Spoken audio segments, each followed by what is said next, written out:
Hi, everyone. This is Dr. Victoria Skirbo here, speaking to you from the Seizure Transformation Healing Center in Wareham, Massachusetts. And I'm here with my husband, Michael. Hi, Michael. Hello.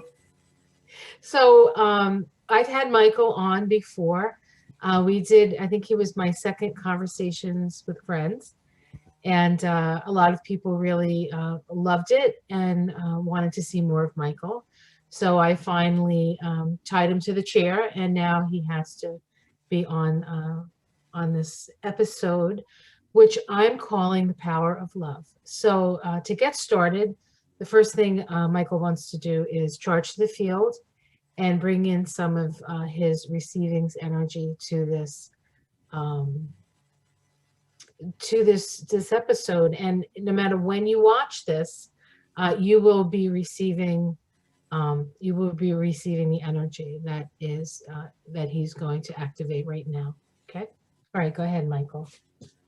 So you could follow along at home if you want. If you do, your own energy modality, if you do Reiki or whatever you do, you can add this to it. It's kind of what turns like our power on. If you think of us like a computer, it's like hitting that power button. So this is charging the field. I don't know if you could see me, but all you need to do is just make a few circles with your hands over the floor, and that's charging the field. Okay. So what we're going to do today is, Vicki wanted to do this about the power of love, and she wanted me to share with you what I do, what I've done with receivings, and I connected with people on Facebook that were having issues with guys in their life, whether it was, a husband or a boyfriend, or one lady was three of her coworkers who, I think one of them was like her foreman, and then two of his buddies, and they were just being jerks. And another woman, it was her stepson who was jealous of her daughters, and he was just being, just a little asshole, I guess, you know. We know the type. Yeah. So what I would do is I would have them work with me doing receivings, and we would send to their heart unconditional love. And instead of thinking of, the things that they were doing wrong to these women, I said, don't think of any of that. Just send them love to their heart. And that's what we did. And in every case, I did it like 7 different times. Every single time it helped. They stopped giving these women a hard time. The little boy stopped being the way he was being, and harmony was, brought back into these situations. Some of the people, the married people, actually grew stronger and grew together instead of growing apart. So it's very powerful. Yeah. In a way, there's a lot of different stories that we hear often. You say it, Ho'oponopono Ho'oponopono. is a Hawaiian prayer, and if you've never heard of it, it's really an amazing story of love and forgiveness. And there was a hospital in Hawaii, and it was a hospital prison basically for the criminally insane. And these patients were never expected to be, fixed or released ever. They were going to be there forever. And they had a doctor, I think, of psychology that they had, people kept leaving. They couldn't keep this position filled. And then they finally got this doctor. And what he did is he took the files of these men and he put them on the desk in front of him without ever meeting them, or at least not having them in the office at the time with him. And he would do this Ho'oponopono on them, on their picture, on their file. And every one of those men were released. They had to close the wing of the hospital down. They were all healed and released, better people. So Yeah. what I did is I took the energy of Ho'oponopono and I added it to receivings. And we had our own experience with the power of that. when we were having an issue with a neighbor who was not the type of person that was going to let go of his anger and his bullying ways and his hyper focus on you. I wasn't going to mention mention him by name or even. Well, we don't have to mention him by name, Right, right. but just Okay, as an he was our example, neighbor. no, this is Yeah. an example of how it works, how it really works. I mean, you know, it's one thing to say, well, see, you have more experience. Perhaps it was my lesson. You have more experience with this because you do this with receivings all the time with all your people on Facebook and social media. But for me, it made sense, but oftentimes I have to say things. It's like the first time you did Reiki on me after I got stung by the wasp. I didn't like Reiki was a great idea and sure I'll go with it, but I had no proof. I was willing to accept it, but it wasn't until I experienced the fact that you took a really bad bite and the pain went away like instantaneously. So I had to see that. And so all of a sudden, then I'm like, oh my God, Reiki's real. Right. And so, as much as I believe the story of Ho'oponopono. Ho'oponopono, um, I hadn't seen it the way you had. I hadn't experienced the way you had experienced it through your receivings. And so it was real. It got to the point where I was concerned for my safety. I was concerned for the safety of my husband. I was concerned for the safety of my property.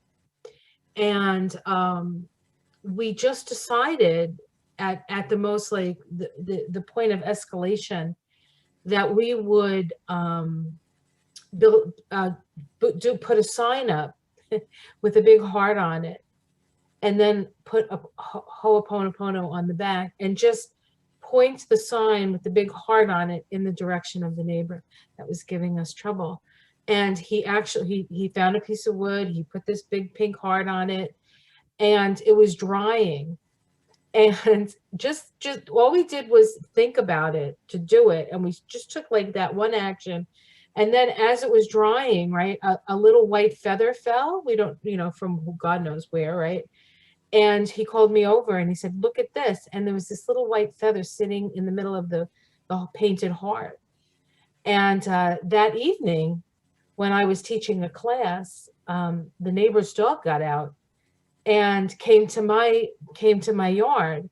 So I was busy doing, you know, teaching my class, and I heard like a jingling, and I heard the people yelling outside. I didn't realize it was the neighbor that had the issue with us. So I said, I think I think somebody lost a dog and I think their dog's in my yard. So I went out to the yard, and of course there's a little baby who's the sweetest thing, loves me, loves you, right? And so I scooped the puppy up and I yelled, I said, I have the dog, I have the dog. And it was the neighbor who was having issue with us. And I walked over there, which was kind of dangerous in a way, but I walked over there and I handed him his dog, and he was very grateful. And it broke the whole spell. And it's been very different since. Like there's been no animosity, uh, you know, and it was just it was sort of a miraculous thing for me, and a demonstration of what you've been telling me now for a while about the way that you work with people and how you utilize um, sending love instead of anything else. No judgment, no, yeah, you're right, he's a jerk, I can't believe he did that to you. Like sometimes when you like cheerlead for people, it doesn't help. It because the problem remains and the issue remains there. And then so the next person that they get involved with, or the next person that comes into their life, it's a repeating pattern. So it's kind of, how do you break that pattern? And it seems like giving unconditional love, or just unconditional or conditional or whatever it is, just love, getting the love vibe, seems to be the thing that changes everything. And while it makes intellectual sense to me, I saw a demonstration of it in real life, and I know you didn't really want to talk about that, but I think that people need to, um, you know, really like know that. I mean, that's what I think. Well, it's interesting that you brought him up because he's, of course, the person I thought of before Vicky and I started recording the video. I did a post on Facebook about this, about the power of love, and I invited people to think of somebody that they have in their life that needs a little love, and maybe they're, they're negative or combative or whatever. They're giving them a hard time, and it doesn't have to be a guy; it could be a woman or whatever. Could And even be somebody you don't know, like a right, political figure or exactly. or a You can think religious that figure. too. If you don't have somebody in your life like that, pick somebody else or send the love to yourself. Sometimes, we're not happy with ourselves. Maybe it's something we've done or some past issue. You can send that love to your heart without judging yourself. You know, it's interesting. The name of the healing modality is receivings. It's not really givings, it's receivings. And I think many of us, especially the type of people that follow you on Facebook or watch me on this YouTube channel, are givers. They're people who love and love deeply and want to be of service and want to be of help, and they're light workers. And one of the things that sometimes we forget to do is to receive. And you know, Michael is an Aries with the Sagittarius moon.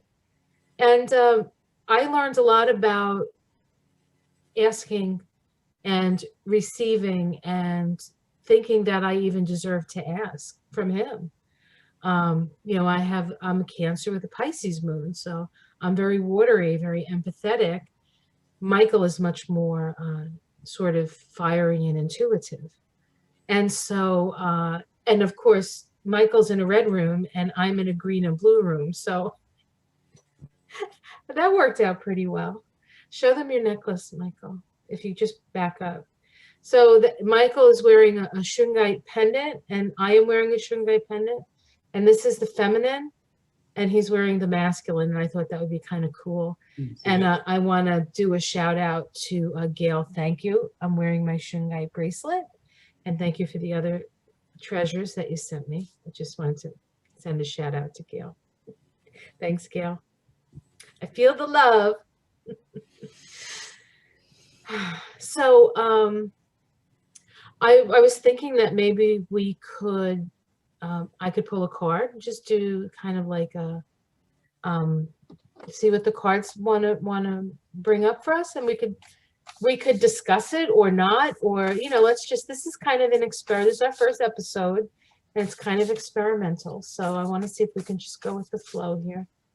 Okay, so while you're shuffling and getting the vibe, what I'd like you to do, if you are listening, is to open yourself up, allow yourself to receive. So I'm sending to you, and I'd like you to relax and close your eyes. And in your mind, I want you to picture this person, and I want you to send unconditional love to their heart. And if it's more than one person, then pick more than one person.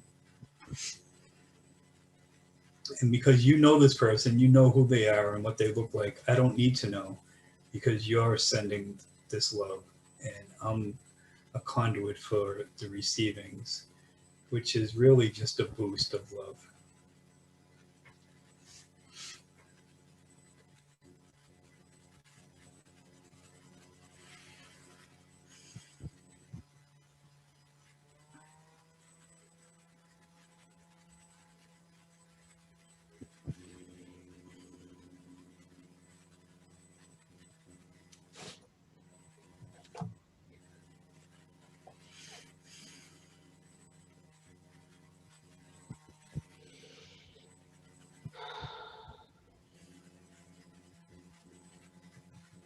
So I picked a card, and I got the card flow.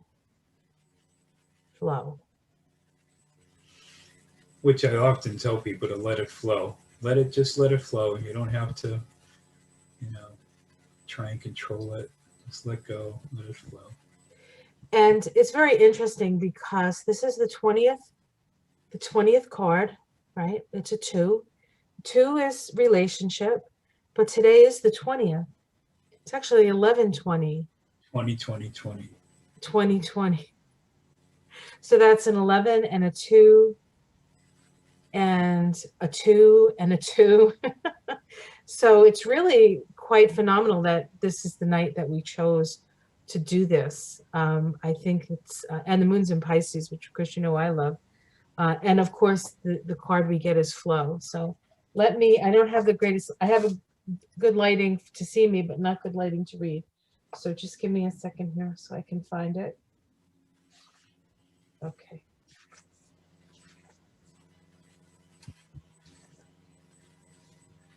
It says there is a natural movement of events in the world. You can see it in the phenomena such as the tide, the ebb and flow of oceans and rivers that rise up from the earth and flow into the sea. The symbol of flow represents the effortless and natural movement toward a certain destination. It signifies an ability to gracefully move around obstacles and reminds you of the sense of allowing. Wow, allowing. Says when the flow comes to visit, it's a sign that your intentions have been in motion. Now it is time to allow nature to run its course. You are being called to effortless movements and path of least resistance. It's like being within music, flowing within partnership, thinking of an artist who creates without guile or craft, calling creativity up from the soul and bringing it to life without effort. You are called to be like a river, knowing the fulfillment of destiny is assured. Enjoy the ride.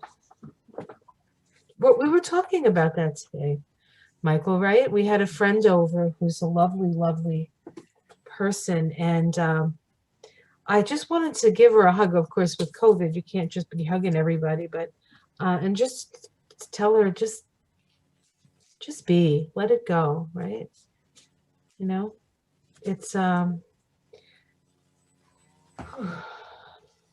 wanted to pick a card too.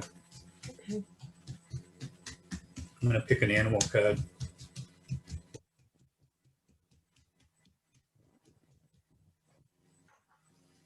That's apropos as you sit in your jungle.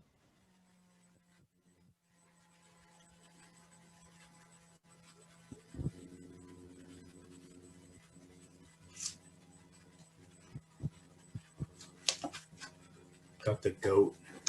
Ooh, goat, capricious.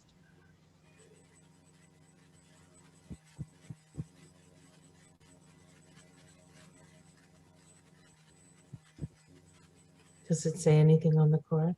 Oh, Yeah, do I have to read it? I don't know. Can you read it? We could just talk about the goat. Yeah, what do you have to say about the goat? So first of all, the goat loves to play. I mean, if you want to get happy, like really quickly, just just Google baby goats, and they're just, you know, jumping around and fooling around and kicking up their heels. And then you think about goats that climb up the sides of mountains and their ability to live in very stark environment and still be able to survive and climb without fear, you know. And it's not just climbing up, but it's climbing down. So I don't think it's just about, you know, rising to the top, but you know, it's one thing to rise to the top, and it's another thing to rise to the top and know how to get down from that. And I think that one of the, you know, symbols of an inability, you know, when you climb to the top, but you forget that you have to find your way down, which goats know how to do. Um, the only way down is like crashing down, right? So it's like that tower energy of crashing down. So I think that's, you know, so I think it's a combination of hard work, persistence, a willingness to make sacrifices, and then also willing to have fun, you know, willing to just be in the moment and kick up your heels and you know, connect with the joy of living. the one thing about goats that, and I don't know if all goats are like this, and you might know this, Michael, that their eyes are different, like their pupils. You know how cats have pupils like this? Goats have pupils like this, right? Are they all like that? Yeah, I think so. And that when I saw a goat with that, that was the thing that um like took me back about goat energy, because I'm so used to that cat like up and down. And the up and down motion is the motion of spirit to earth and earth to spirit. And the horizontal motion is the fact that we're on the ground, right? And so there's a groundedness to that direction. This is the feminine and this is the masculine, right? In geometry. So I think that's I also see that in goat, an ability to stay grounded, really, even in the highest places. So what do you see about goat? What's your expression or experience? Or I don't know, but I love the visual that you gave about the baby goats that you can see online jumping around, and they're just so happy to be alive, just jubilant. And the card right next to that, which it could have been this card as well, was the hawk. And of course, as you know, it's my spirit animal. And the picture is a red-tailed hawk. And that's actually the feather that was on the heart. oh, that's right. It was the red tail that I took a Yeah. picture of, that I have on my page. That was his, yeah, it was one of his little fluffy Right. feathers. The baby one, the one that fledged in our yard, was Yes. his. Yes. So I didn't just pick one card. I actually picked three. You're gonna like this one. The next card that I picked was the arrow, Mr. Sagittarius Moon. And the arrow is number 3, which is the triangle, right? That we're both wearing. That's what I love about this stuff. So And the cool. triangulation tonight in the stars. Right. Yes, you could see you could see the moon and Saturn and Jupiter, and those were all those are moving into a sextile energy, which is about communication. And then we could also see Mars, which wasn't in the same like alignment, but it was still up there. And it's so powerful to see all those planets up there, um, you know, and on these clear nights. But when I looked up there, they were kind of in alignment. But that's our point of view, our perspective with the moon going through the sky and all. But it was cool. Yeah, it's really, really powerful. So let me read arrow. Number 3. Receiving the symbol reminds you that when you are in alignment with your heart and soul, you are on target and will soon be hitting your mark. Be true to your calling, release attachments, and free yourself from the bondage of unbridled ambition. Now is revealed to the moment of contact to which your intention meets the material world. The arrow also symbolizes the need to set your creativity free. Excellent. It says when the arrow zings through the air, it is inviting you to pay attention and signifying that you are about to make your mark in some aspect of your life. It illuminates the moment of contact when you know that your desires and intentions have traveled on the wind and landed in the perfect place for your highest good. Trust that your job is to be relaxed yet focused. Keep your eye on the prize, yet releasing your intention with full expectation that will land as it is supposed to. Don't worry about the how or the exact form. It is not time to interfere with the manner in which the arrow flies. It will make its mark, and you will have cause to celebrate. That's lovely. I think that's a little message for you, Michael. Well, when I was young, I used to have a bow and arrow, and to make it fly further, I would actually get on the ground and put my feet on the bow and pull the string back as far as I could and let it go, and it would go. Hopefully you never really hit anything, right? I hit whatever I was aiming for usually. Oh, were you sharpshooter in the army? You're like an eagle eye. He sees stuff that I never see. So if I could share this, this is one of my favorite little things that he, well, it's kind of my favorite thing, but I'll say, Michael, I can't find something, and he'll say, well, where did you look? And I'll say, I said, but I looked there. He said, well, that's where I'm going to start. And oftentimes, it's where it is, right? Yeah. Usually right in front of my face, right? He's like, there it is. I'm like, oops. I'm just used to nothing ever coming to me straight. So I'm always looking around things instead of at things. So the last card, I picked 3 cards because I could. Um, it was this card called Vision Quest. Vision Quest. And it's a 60, which is 3 times 20. The first card was a 20. The second card was a 3. You multiply those and we get 60. So I thought that's interesting too. That is cool. Right? Little number. What I would tell Vicky is when you're looking for something, don't look for it, find it. Right? If you take the time, usually what all I have to do is close my eyes and ask where it is, and then I find it. He's got a lot of guides. They help him a lot. Yes. Yes.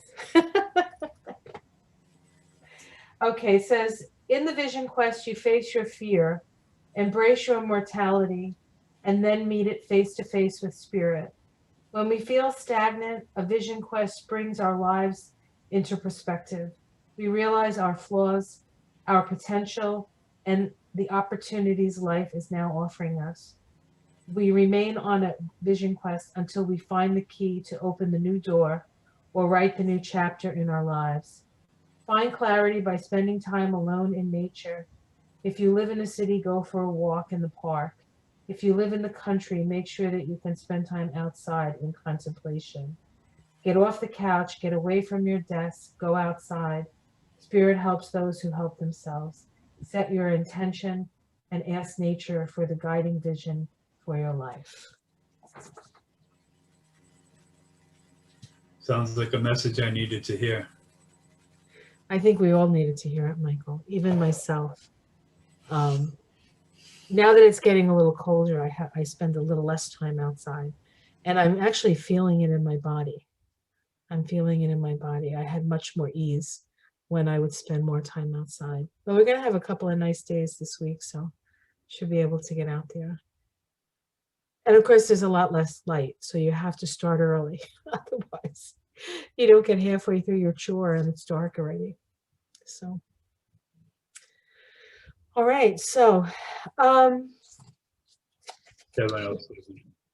Say again, babe. It's 7:07.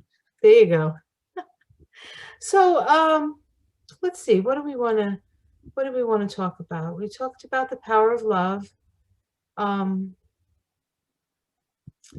our experiences with Ho'oponopono, your experiences with receivings.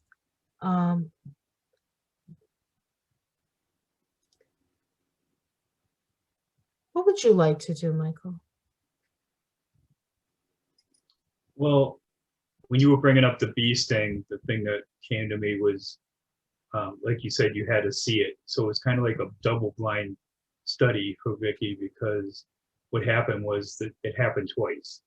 Yep. So in the same spot, she was walking into my apartment, coming up the stairs, and she got stung by this wasp on her hand. And then the next time it was a wasp or a yellow jacket, and she got stung on her thigh, and it was the same thing. It was excruciating pain. Excruciating. Right. I started doing Reiki, and then immediately, instantly, the pain was gone, and there was like no bite mark or anything. It was just completely. Well, it started to swell, and then after the Reiki, the swelling went down. I didn't have to do anything else. Yeah. It was amazing. It was amazing. I was astounded. And then I went to Omega Institute in New York, upstate New York, because my friend Karen said we should go watch this chiropractor. He does this healing modality called the reconnection. So I went to see the reconnection, and it really, uh, my experiences with that were pretty profound. That weekend was profound for me. And I came home to Michael and I said, "You got to read this book. You have to do this." Uh, I was doing it, so I didn't feel like I was saying to him, "You have to do it," and I don't. We're both doing it, and it became his next step in his journey was working for and you did the reconnection for about 7 years, right? Right. You So you reached the level of what was it, teacher, mentor, yeah, teacher, mentally. mentor, yeah. So he did the whole shebang, and then you had um, then you started seeing visions, right? Wasn't that right around after you decided to you were still doing the reconnection, but he wasn't going to the seminars and I volunteering kind and of took a stuff. break, and then I went back to cooking. Right. And you weren't cooking long. It was only, Well, I wasn't had the operation on my colon. Then right. I When you recovered from that. I recovered from that, and then I went to work part-time cooking. Right. And then you had all those other so he was working part-time cooking. And then it was the beginning of the summer, and that's a lot of catering. We live close to the Cape, so there's a lot of opportunities if you cook for jobs. And he had like two other jobs lined up. It was going to be like an 80, 90 hour a week thing, just for the summer, but still. And and then the universe, and then you were having these dreams, right? You was having these visions. Right. So Uh, when I was working there, I Sleeping, started. was it sleeping first, and then Right. yeah, Yeah. So while I was working there, doing uh, working making delicious sandwiches, as it were. brunches, and I was having this dream where I saw people holding their hands in front of their heart, and I was working around their hands with my hands, and it looked like something that we did in the reconnection. And I tried to ignore it, figuring it was just a dream. And then I started seeing them while I was awake. When I was at work making someone a sandwich, and I would see it in the corner of my eye, the exact same thing that I was seeing in my dreams. And still I tried to ignore it. And then, you know, I met this guy, and he did catering, and I worked with him for a day. So he wanted me for the whole summer doing clam bakes with him. And then this other friend knew somebody that owned a restaurant, and he wanted a chef. So I was ready to be working all summer. And then the universe, I guess, got tired of waiting for me to see what I wasn't looking at. And I had a grand mal seizure. Mhm. And I woke up on the floor. I knew I had a seizure. I knew I at least dislocated my shoulder, because during my first seizure, I dislocated my left shoulder. So I knew what it felt like. Well, Vicky asked me to smile, and my smile was a little crooked. So A little. uh, I threw him in the car. hospital. I literally threw him in the car, and two wheels, 5 minutes down the road, um, brought him to the hospital. And yeah, he was in bad shape. He tore his rotator. He broke his shoulder. He he dislocated it, and he had a bleed on his brain. We're not sure if it was when he hit the ground, hit his head, or if it came from the because you had a severe headache Right. right before the seizure, and he couldn't do anything, nothing. It was his right hand. He's a righty. He couldn't cook. He couldn't do his art. He couldn't do his carpentry. He couldn't do his painting. All the things that you've ever really done, you've done with your hands. He's a super creative guy. Gosh. Massage, right? How dare I forget? That's what hooked me, ladies. Let me tell you. Um, yeah, so he couldn't do any of that, and he was just like in a sling like this for months. And the only thing he could do was press enter with this finger. He Yeah. would type with his left. Oh, it was this way. Type with his left hand and press enter with his finger. The only finger that really worked on that hand, right? But in that time, you decided to develop what you had seen, correct? Right. So I went within and I saw more. I saw symbols and I was working with the infinity sign and I took like the energy ball. When you do Reiki, they tell you to feel the energy ball between your hands. And I incorporated this energy ball with the charging of the field, which I learned when I was doing the reconnection, but it wasn't part of the reconnection teachings. It was just Mm-hmm. I had experienced at one of their seminars. Somebody else had done it. So I Right. took the charging of the field, the energy ball from Reiki, and combined it with my own innate healing abilities, and then receivings was born. What I Yes. did is after like I took this day to do this, and then I shared it with two people on Facebook. These two women were having some kind of issues in Asia, and they were in the same group as me. And I asked them if I could send them this new energy I didn't even have a name for. And they said, sure. So I did. And they felt like tingling and heat, and the pain went away instantly. So what I did is I got back to the actual dream where I saw people holding their hands in front of their heart. And I felt like this could be an activation of sort, and that I might also be able to do this distantly. So I asked a friend of mine in Arizona if I could do this with him, and he said sure. So I did. I asked him to put his hand in front of his heart, and I did the charging of the field, and I sent to his hands, and he felt the same thing that the women had felt, but even more. He said that his hands were on fire, that he felt like he was holding the energy in his hands. Well, I can attest to its power. It's very, very powerful. And of course, it's hard for me in a way because anytime from the very first time Michael touched me, um, I felt the energy like immediately. It's as if no matter what happened, he would just have to do this to me. Um, and right away I feel better. Like it just somehow it's like, of course, it puts me to sleep, which is a little annoying to Michael because he's a little bit of an insomniac, and he never believed I was actually falling asleep as quickly as I did.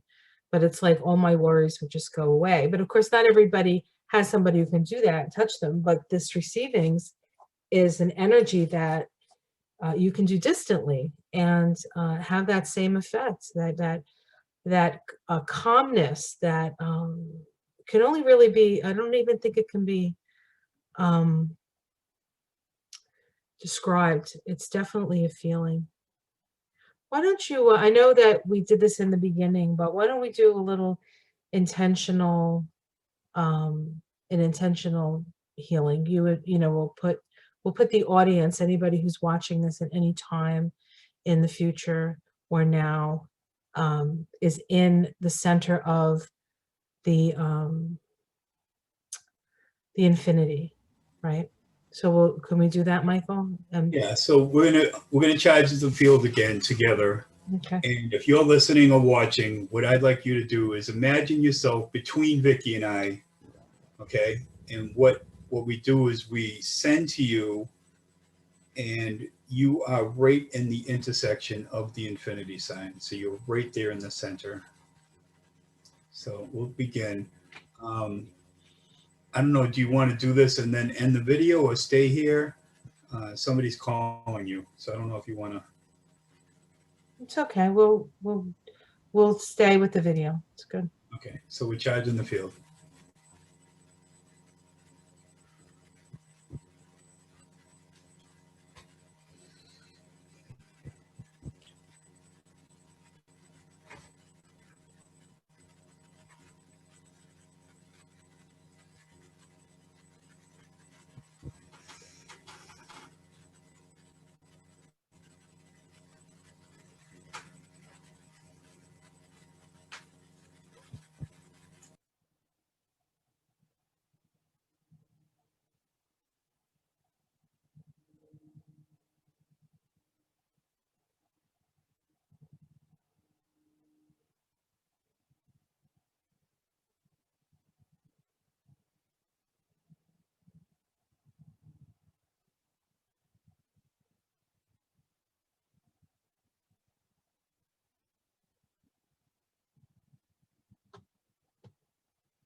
you want, Vic, you can put your hands down.